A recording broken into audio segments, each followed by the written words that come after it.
Hey everybody, my name is JPW03 and welcome back to another game recap. The Lightning get it done over the Wild in a wild game, 5-4 in the shootout. A lot to digest, a lot to take in.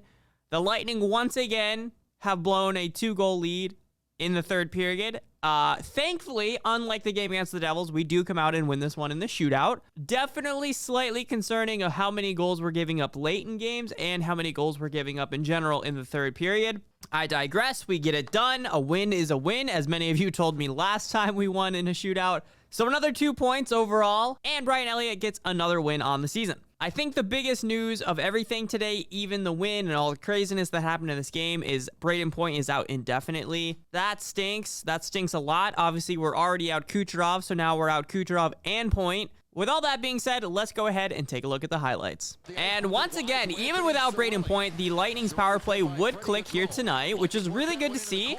And, you know, you got to give credit to Anthony Cirelli. He had a great game today, and he would get the first goal of this game. On a beautiful shot here by Hedman, Cirelli's going to get a piece of it and put it in top corner.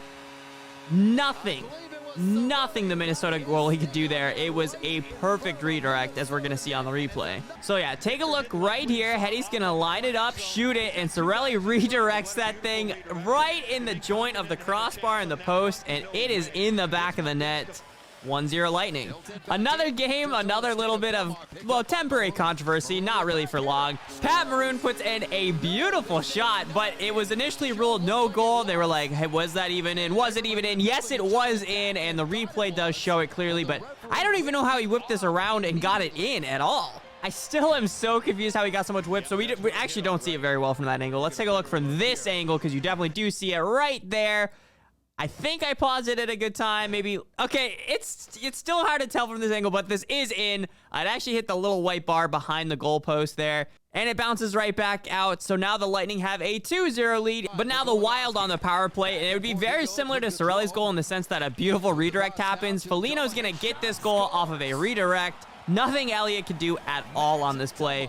They actually initially gave this goal to Dumba, but you'll see here on the replay that Foligno does actually touch it. And let's take a look. Bam, right there. See it from one different angle here. You'll definitely see the redirect. Bam, just nothing Elliott could do.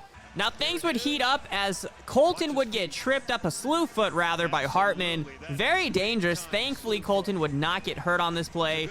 But that was very unnecessary. I'm not sure why Hartman decided to do that. Again, thankfully for Colton, no harm on that play. But I'm going to assume that they're going to fine Hartman at least for that, because that is a very dangerous slew foot for literally no reason at all. After Hartman got out of the box for that tripping, Bogosian would actually fight him. It was no real shots landed either way for that fight. But there was one where Bogosian punched his helmet really hard. I'm sure that hurt his knuckles, but the helmet just like flew off his head, which I thought was really interesting. Now into the second period here, Minnesota's going to tie it up again. I feel like the Lightning have a lot of trouble covering that guy in the slot right there. Duheim's going to tie this game at 2. And again, I really don't think Elliott had much of a chance here. It was a really, really hot shot, and he's just so open. He's got a lot of time, and just a beautiful shot. So now we're tied at 2 with 16:04 in the second. Now, late into the second period, the Lightning are going to retake the lead, and it is going to be Killer just kind of scooting it around the net, you know, taking his time with it. Cirelli's going to sneak into the soft area here and just tuck it in on the rebound. Cirelli had a monster of a game.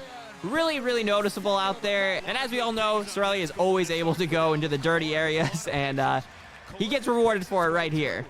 Again, Killer just finds him right here, and he's going to get it. Not on the first shot, but the second one is where he tucks it in. Now we're into the third period. Short-handed Minnesota are going to get so close to scoring. Greenway gets it through Elliott. It's off the post, but Barré-Boulet clears it off the line. Here's another little look at it. This is how close they were to tying up the game at this point in the game.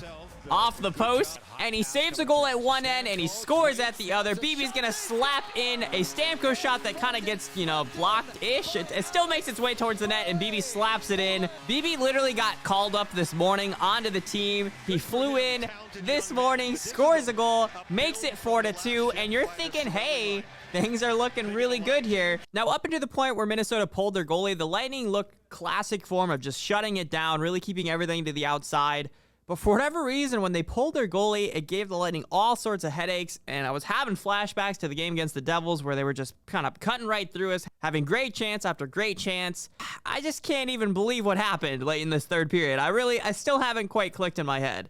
Now, Minnesota pulled their goalie with literally 5 minutes left in the game, which seems super aggressive, but it ended up paying off as the Lightning were just hemmed in their zone for minutes on end, and this shot just goes through. Elliott never even sees it. This shot from Fiala actually hits off a Bellemare and kind of fools Elliott. So again, a lot of these goals, it's like you can't really blame him for it. Let's take another look at it as it just, again, hits off a Bellemare, and Elliott was not expecting that in the slightest. All right, so they make it a 1-goal game, but I thought for sure the Lightning were putting it away right here. Just listen to it. I'm going to turn it up for you guys. He hits it straight on. Like, he couldn't have hit the post more directly. Palat so close to just putting the game away in regulation. And then this happens. Under a minute left in the game, and Minnesota is going to tie it up. I gotta be honest with you, I'm watching it in the studio in absolute disbelief.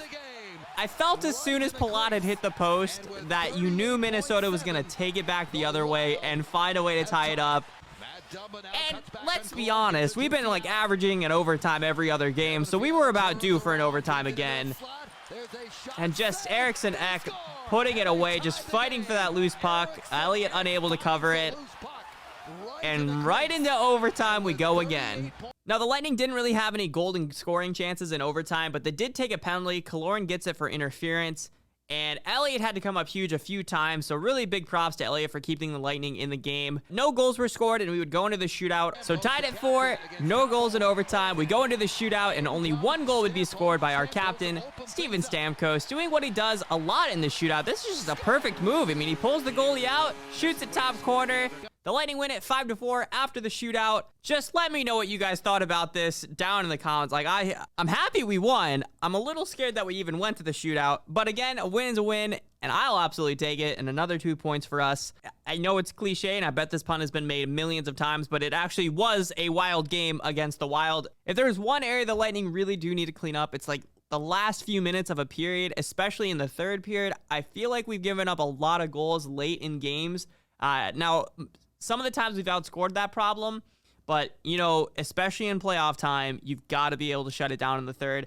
And we're so far away from that. Again, I'm not saying let's panic or anything, but I'm just saying there's a lot of room for improvement in that area specifically. But again, let me know what you think about it down in the comment section below. What did you think about this game? The Lightning do end up winning, and we'll take it. I will see you guys after the Kraken game on Friday, the first time we've ever played the Seattle Kraken. I'm super excited for that, so make sure to stay tuned for that. If you enjoyed this video, make sure to leave a like on it, and if you're brand new, make sure to subscribe. We are less than 100 subscribers away from 16,000, so thank you guys so much for all the support and the nice comments. Again, hope to see you down there, and as always, go Bolts.